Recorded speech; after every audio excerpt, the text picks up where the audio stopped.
Priyanka Shankarnath news चॅनलच्या मराठी बातमीपत्रात आपलं स्वागत करते। पाहुयात आजच्या काही मुख्य बातम्या।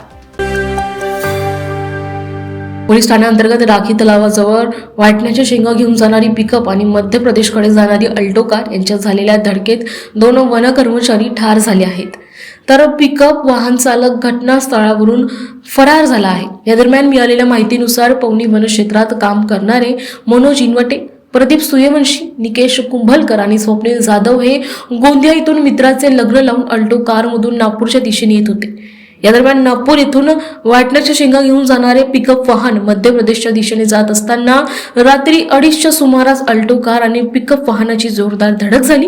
यामध्ये अल्टो कार चालवत असलेले वन कर्मचारी स्वप्नील जाधव हे जागीच ठार झाले आहे, तर इतर तिन्ही जखमींना उपचारासाठी वैद्यकीय महाविद्यालयात पाठविण्यात आले।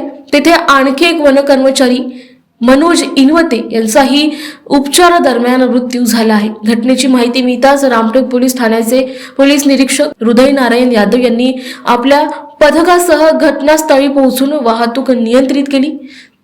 काल रात्री अंदाजन 2-2:15 दरम्यान स्वप्नील जाधव म्हणून आरो आहे, ते पवनी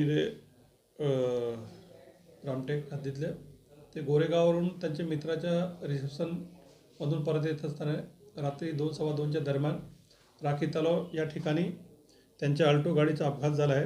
त्या अपघातामध्ये ते स्वतः स्वप्नील जाधव हे मरण पावलेले आहे आणि त्यांच्यासोबत 3 मित्र होते, त्यांचे मनोज इनवते, प्रदीप सूर्यवंशी व नितेश कुंभलकर हे गंभीर रूपात जखमी होते। त्यांना ताबडतोब आपल्या कर्मचारी स्टाफसह PSC रामटेक येथे पाठवून तिथून नागपूरला मेडिकलला रेफर केल्याने त्यांना उपचार तिकडे चालू आहे। त्या संबंधाने चंद्रभान बाजीराव परतेती यांच्या तक्रारीवरून पोलीस स्टेशनला 279, 337, 338, 304 प्रमाणे गुन्हा दाखल करण्यात आलेला आहे आणि यामध्ये जे आरोपी वाहन चालक आहे तो MP 28G 4771 हा घटनास्थळावरून फरार झालेला आहे। त्याप्रमाणे गुन्हा दाखल करून सदर कारवाई करण्यात येत आहे। रामटेक येथील पोलिसांनी गुन्हा दाखल करून तपास सुरू केला आहे। Shankarnath news city bureau report. नागपुरातील हजरत बाबा ताजुद्दीन यांच्या जन्मदिनानिमित्त शहराच्या वेगवेगळ्या भागातून विशाल रॅली काढण्यात आली असून शहराच्या महाल परिसरातून काढण्यात आलेल्या रॅलीत हजारोच्या संख्येने बाबा ताजुद्दीन यांचे चाहते सामील झाले होते। ही रॅली महाल ते छोटा ताजबाग पर्यंत काढण्यात आली। संपूर्ण नागपूर शहरात महाप्रसादाचे आयोजन देखील करण्यात आले होते। बाबा ताजुद्दीन यांच्या चाहत्यांनी शनिवारचा दिवस अत्यंत उत्साहात साजरा केल्याचे चित्र नागपुरात बघायला मिळाले।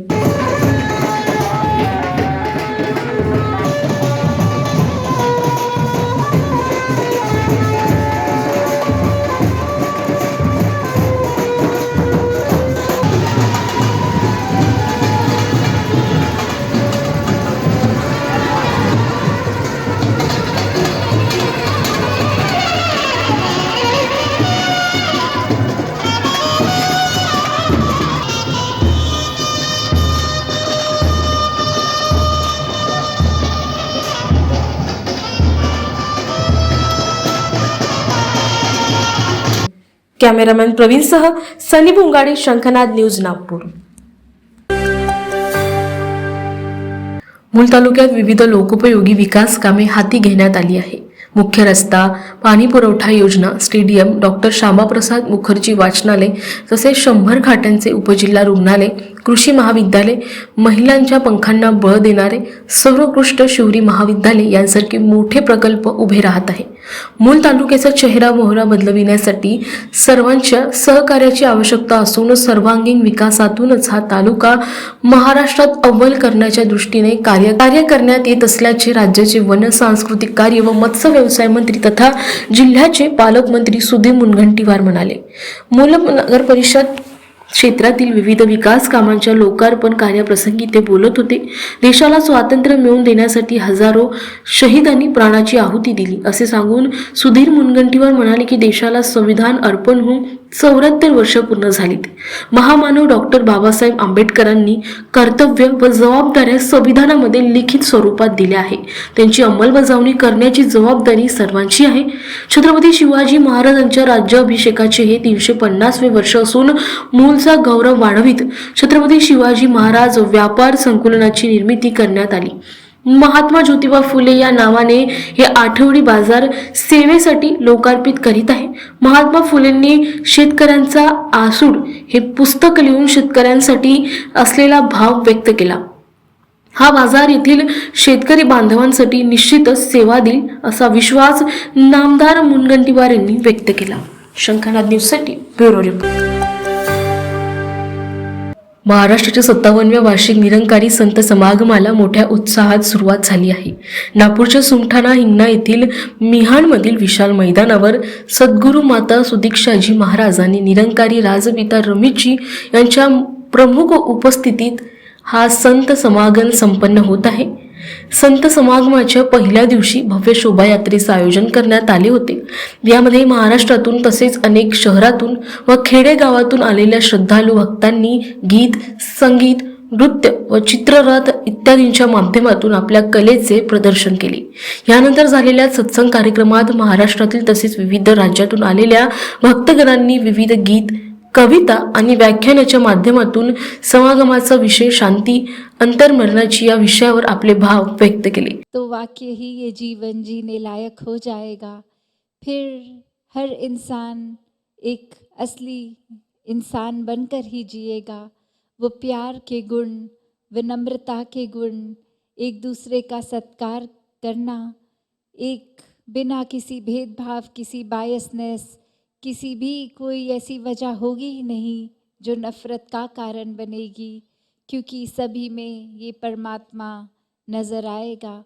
और वो सिर्फ़ किताबी तरीके से नहीं, एक प्रैक्टिकल रूप में, कि जब वाकई ही इस परमात्मा को ब्रह्म ज्ञान द्वारा देख लिया तो हर एक में, पूरे ब्रह्मांड के कण कण में ये परमात्मा ही दिखता है.